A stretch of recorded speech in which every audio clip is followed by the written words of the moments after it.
tuck up in this corner here. So you can come on in and make sure you're not blocking the entrance. And let's keep the, if we can, let's keep the hallway clear. We want to make sure we're not going to get ourselves in trouble. So my name is Jen Wallace, and I am going to introduce our Master of Ceremonies, or our MC, or our guide for this press conference, and that is Tom Powers, Dr. Tom Powers, who is the director of the Center for Science, Ethics, and Public Policy. And I want to make sure that everyone knows that Tom is not here, he's here representing himself as a resident of this town.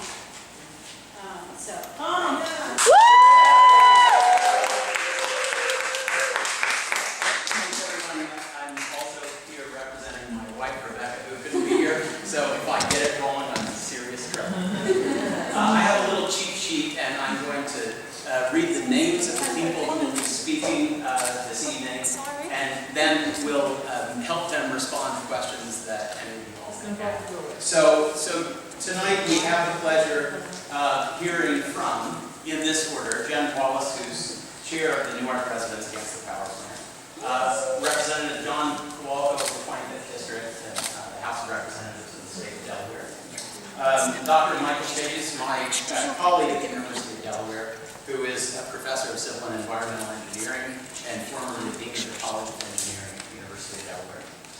Dave Carter, who is the conservation chair for the Delaware Audubon Society. Stephanie Herron, who is a volunteer and outreach coordinator for the Delaware chapter of the Sierra Club. Kieran Barker, who will be representing the Social Justice Committee of the Unitarian Universalist Fellowship of Newark. Linda Grant, who is a University of Delaware student and a member of the Blue Hens for Clean Air. So we'll go in that order, and each person will have a few minutes to give some comments, and we'll respond to questions. So Jen, please, you go first. I forgot to mention, if speakers could make your way up here, we are videotaping, so when you should turn your speakers. So first of all, I'd like to thank everybody for being here, and thank you for being here, and thank you for your help. We did it.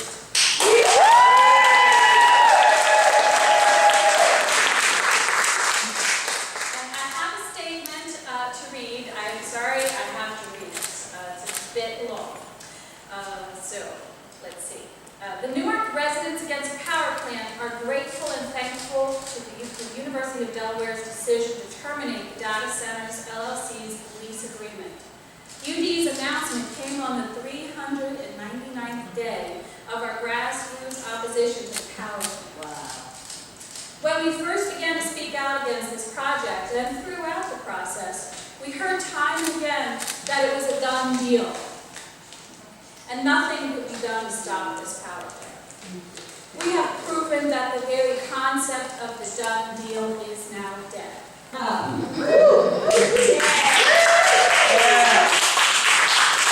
The community's voice is powerful in shaping our future.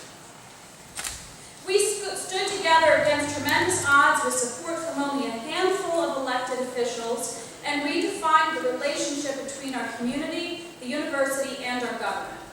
The significance of this effort extends beyond the power plant and will have a positive impact on our community for years to come. It also serves as a powerful example for other communities who may be facing similar challenges.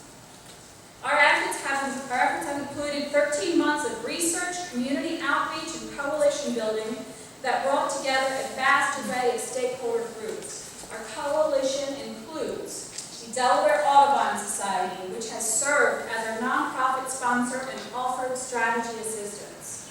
The Delaware chapter of the Sierra Club, which first learned about the power plant, notified neighbors and has assisted with coordination and planning from the very start. Student groups, including the Blue Hens for Clean Air, Students for the Environment, and the Down to Earth Food Co-op. University faculty, especially Dr. John Morgan, Dr. Willie Kempton, Dr. Michael Chajes, Dr. Thomas Schumacher, Dr. Steve Hegedus, as well as the Faculty Senate and the Faculty Union, the UD chapter of the American Association of University Professors. Also, the University Sustainability Task Force, the Newark branch of the NAACP, the Unitarian Universalist Fellowship of Newark, Delaware Coalition for Open Government, Delaware Riverkeeper Network, Delaware Surfrider Foundation, and the Clean Air Council. Take that for NIMBY. In addition, our efforts have included a legal challenge to the Board of Adjustment over the City of Newark zoning verification for the project. This appeal is ongoing via a writ of certiorari in the Superior Court of Delaware. Professor Ken Crystal and his students of the Widener Environmental Law Resources Law Clinic have continued to provide us with representation throughout our appeal process. We received a Green Launch Institute grant to help fund this legal challenge. The Delaware ACLU has also served as our attorney in an open meeting petition to the Attorney General. Throughout this movement, we are especially indebted to the support and fellowship of State Representative John Kowalko, who has been persistent in his pursuit of the facts about this project and cut through the political rhetoric in the defense of his constituents and his community. Representative Kowalko has proven to personify the values of good government and civic responsibility.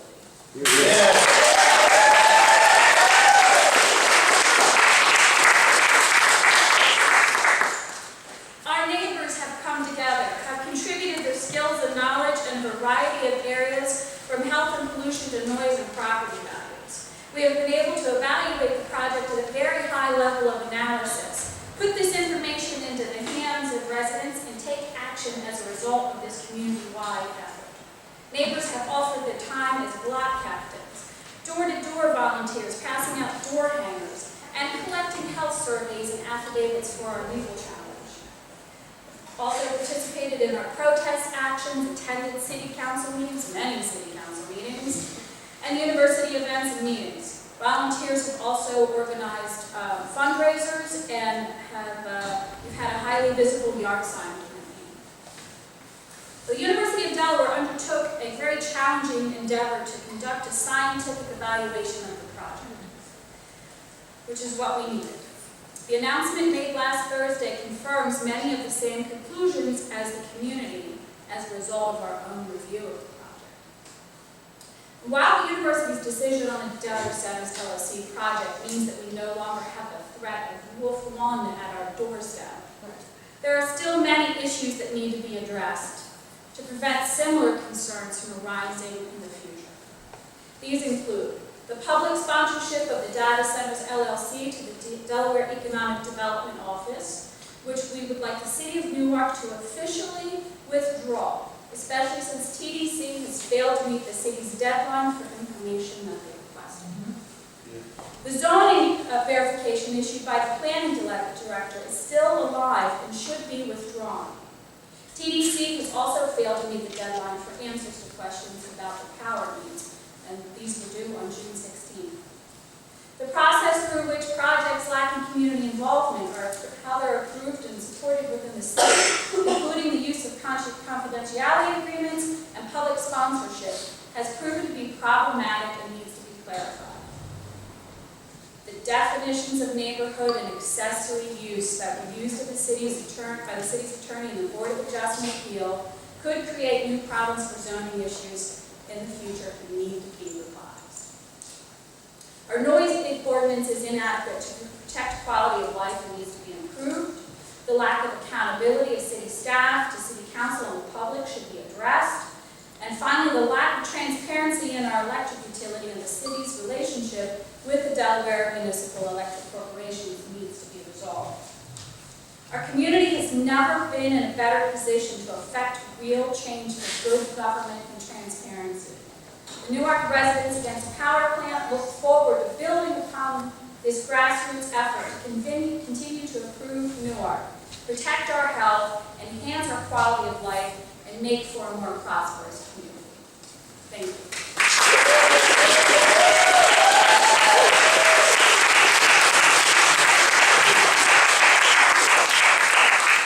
Representative Kowalko, you have a few words for Yes, I do. First, I want to thank Jen for hitting home a home run on all of those points that she made about what needs to be done moving forward. I don't live in the past, and I'll tell you what, we've been living in the past. And I think that she made some very valid points. I want to thank the university, certainly. I want to thank the university through the people that made the university finally stand up and realize what they were dealing with here. I want to thank Amy Rowe specifically because in July of 2013,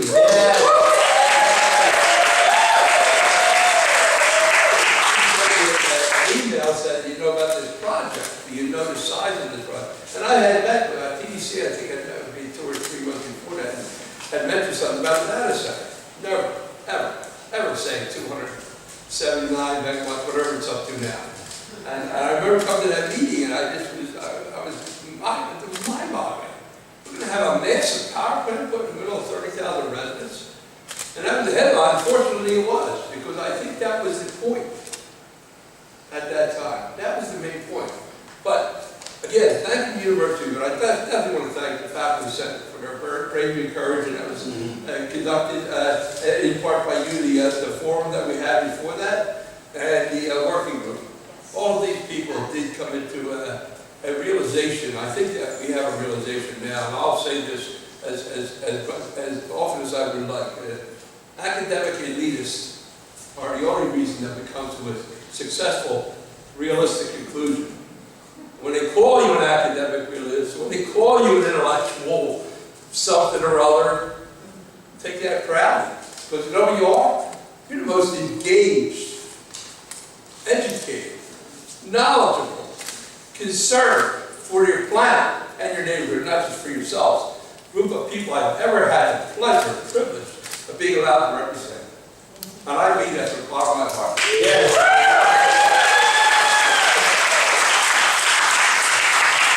And in thanking the university, I also want them to understand, I'm talking to the university administration, that when the governor says, did not originate in my office, but out of UD, where officials such as Director of Real Estate Aid Newman sought Markel back, quote, the university came to me to support the project. The city of Newark asked me to support the project. If this in fact is true, then I want to know why I was told otherwise, alter the courses. I want to know why nobody even thought to come to the state representative, a project that campus is located on. And I want to know how some of my colleagues can even dare to say, Newark it can be very easy to oppose industrial development. No. It's very easy to oppose inappropriate development. It's very easy to oppose fossil fuel development. It's very easy to oppose development on that site, which was in writing and proposed by the governor in concert with the university as a site that's going to be other than what this thing was brought to. So I thank everybody, but cautionary note, there's a lot of work to be done here. We don't have an open government. I recently passed a bill which, quite frankly, was watered down almost beyond recognition to make the university more transparent. It's not an attempt to punish the university as Senator McDowell's efforts and the Joint Finance Committee's efforts were. That bullying tactic will never happen again. But what it is it's a legitimate attempt to remedy situations like this so they won't happen again. If you have that transparency in the decision-making process, if you have that engagement with the community, which is the only thing we gotten by transparency, then you don't end up in these predicaments where someone looks like what they may be, self-serving, unadulterated, no view for the future person, pitted against the community. I am so proud of this community. I can't tell you. To me, who could get an opportunity to be a representative for this group of astute and wonderful and concerned for the planet and for the future of residents such as this? I couldn't ask for any more. Thank you.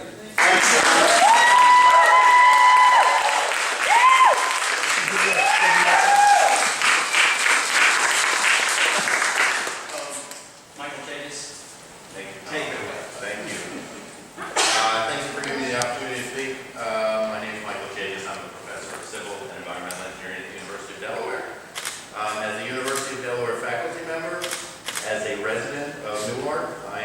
extremely pleased that UD has decided to terminate its lease with TDC.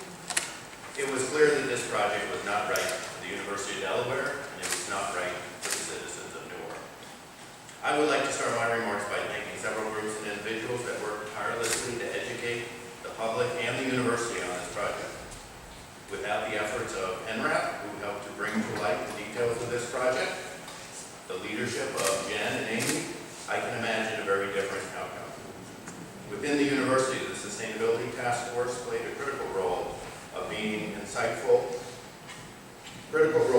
by being among the first to express concerns to the administration and by organizing an insightful teach-in during her. Professor Willett Kempton's detailed analysis of the CHP power plant was also critically important. Finally, the passion and activism of UD students, led by Blue Hens for Clean Air, let us all see how important this issue is to our future generations. All of these efforts led me to work with Professor John Morgan, who's here, can I like John?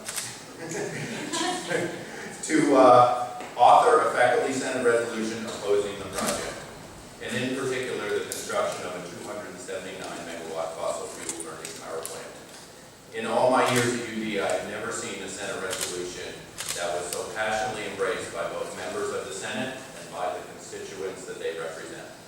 The resolution was passed unanimously on May 5th, and several days later, the leadership of the faculty union unanimously endorsed the resolution. On May 13th, nearly 100 students turned out to attend UD's Board of Trustees meeting to show their concern over the project. UD's July 10th announcement regarding the termination of its 75-year lease with TDC was truly gratifying and brought a large sense of relief. If likes on Facebook are any indication, within 2 days, the U Daily story had over 2,000 likes, compared to 779 likes regarding UD's May commencement activities and 15 regarding UD's lowest tuition increase in years. The findings of UD's working group dovetail perfectly with the UD Sustainability Task Force recommendations, the resolution passed by UD's Faculty Senate, and with the concerns expressed by NRAPP. In the end, I am pleased to see UD's leadership embrace our long-standing leadership at the university in research related to clean energy and the environment, and recommit to our efforts to reducing our carbon footprint. I was also pleased to hear UD express the importance of its partnership with the community of Newark. I've grown up and spent time in 3 different campus towns, Amherst, Massachusetts, Davis, California, and Newark. And let me tell you, the relationship between the university and the citizens of the town is critically important. And I hope myself to continue to build that relationship between the town and the university. I want to thank the working group for their efforts. I especially want to thank President Harker, Provost Grasso, and Executive Vice President Douglas for being willing to reconsider the merits of this project and for having the courage to change direction when it became clear that this project was neither in the best interest of UD nor of Newark. Let me be clear when I say that UD faculty are eager to make the STAR campus a catalyst for new ideas and a thriving economic engine for the region. For this to be done, as President Harker has stated, we need to ensure a first-class science and technology campus and attract high-quality development opportunities. Now that the fate of this project has been decided, let us put our efforts to making the STAR campus a true science and technology incubator. And if UD truly dares to be first with regards to becoming a green campus, I hope that we will strongly consider following the lead of Stanford and others to divest our endowment from fossil fuels.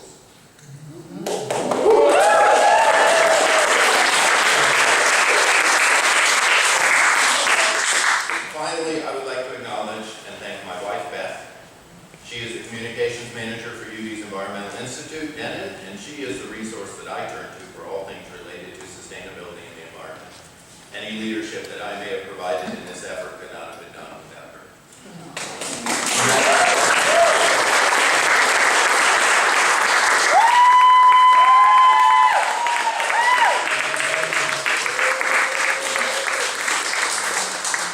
Thanks. If I can be permitted to editorialize just a bit. I've spoken to a lot of the faculty in the wake of Michael Chajes' presentation to the Faculty Senate this spring, and everyone to whom I've spoken has said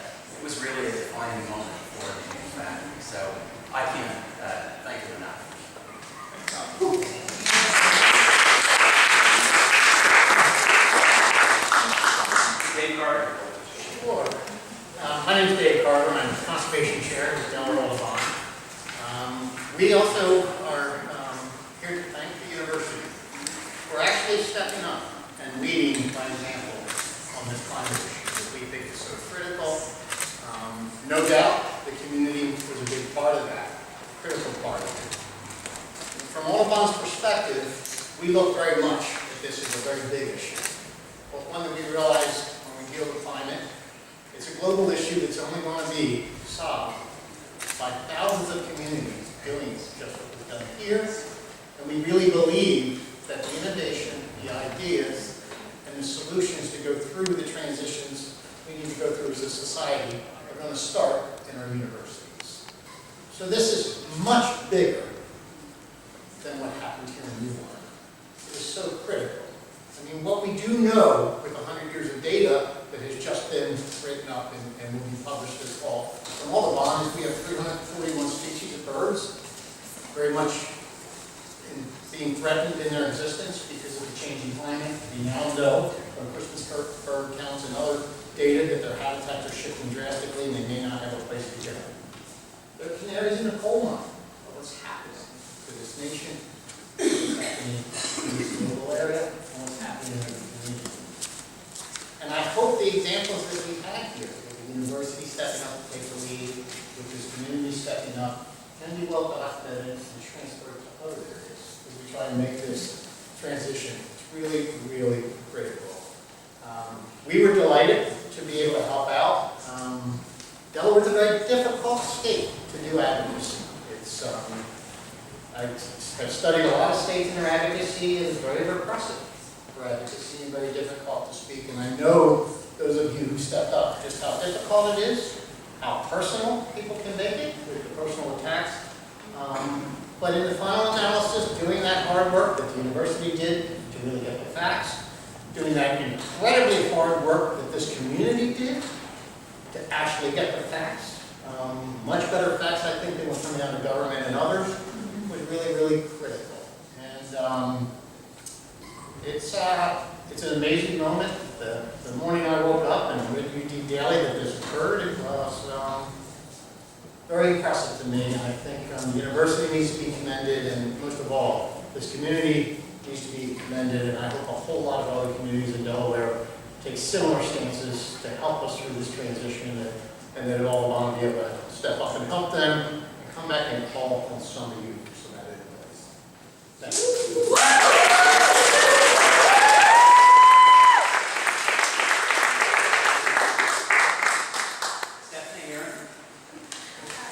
My name's Stephanie Herron. I'm from the Sierra Club, as you already heard, and I will try to keep it brief. It's not my strong point, but I wrote it down.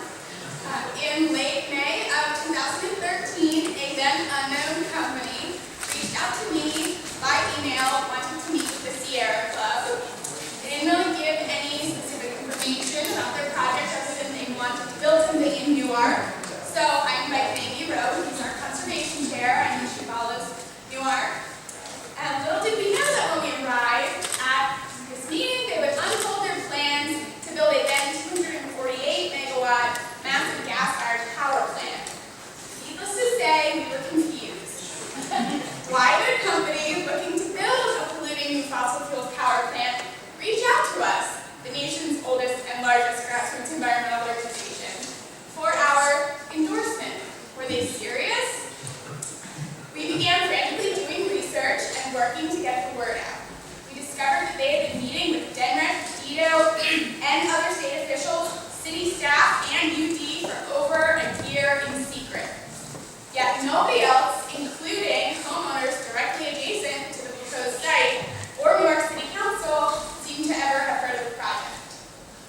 Amy, Jen Wallace, and I began going door to door, spreading what little information we could gather about the project and encouraging folks to attend that first meeting at the George Wilson Center. I think there were over 400 people there. Dozens more, maybe even 100 more, were standing outside listening at the door and waiting.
TBC, and we are so proud to be part of this community that pulls together, stands their ground in a dignified and positive way when confronted with contentious moral and ethical issues. We are on the right side of history. The citizens of Newark live their values every day in their own backyards and everywhere else. To continue this good work and promotion of sustainable lifestyles, you are all invited to a YIMBY event. That's a yes in my backyard. We will be hosting a garden tour on Saturday, September 13th, and I have the flyers to help you remember if you want one. But not just any old garden tour. This will be a tour of Newark backyards that are National Wildlife Certified Backyard Habitats. Those that are designed to maintain and help native plants and animals. Stewardship of this planet, starting in our own backyards, is what we say to our world. In this tour, you can see what certified backyards look like, wild and free, or spit spot landscape, and you'll see that you can be a certified backyard habitat too. With only a few more certified backyard habitats, the entire city of Newark will be a certified green community. How cool is that? We will also be offering an evening talk on how you can become certified hierarchy. His science teacher is promoting green, of course. Something else important of which I am very proud is that back in May, the Unitarian Universalist Fellowship of Newark voted as a religious congregation to oppose the power plant and sent letters and press releases out to add their voice and moral authority to that of residents, our wonderful representative John Kowalko, the UD students, and the UD Senate. The UUFN is also a certified habitat and will be the host and starting point for our YIMBY tour. Many, many thanks to the Unitarian Universalist Fellowship of Newark. We'll be selling tickets for our YIMBY tour, and the proceeds will go to support all the ways we are moving forward to make Newark a better place to live, work, study, play, and work every day. We're passing around clipboards. Feel free to sign up to take our tour, to be on the tour, and to get more information. And I'm sure you'll be able to get information and buy tickets through the NRAPP website or whatever that becomes in the future. Thank you, thank you, thank you, thank you.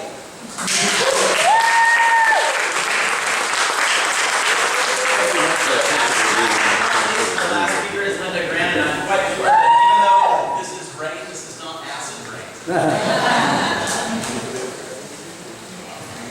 As a former undergraduate student and incoming grad student at UD, I would like to thank President Harker, the Board of Trustees, and the UD Data Center Working Group for terminating the lease for the data center project and not allowing a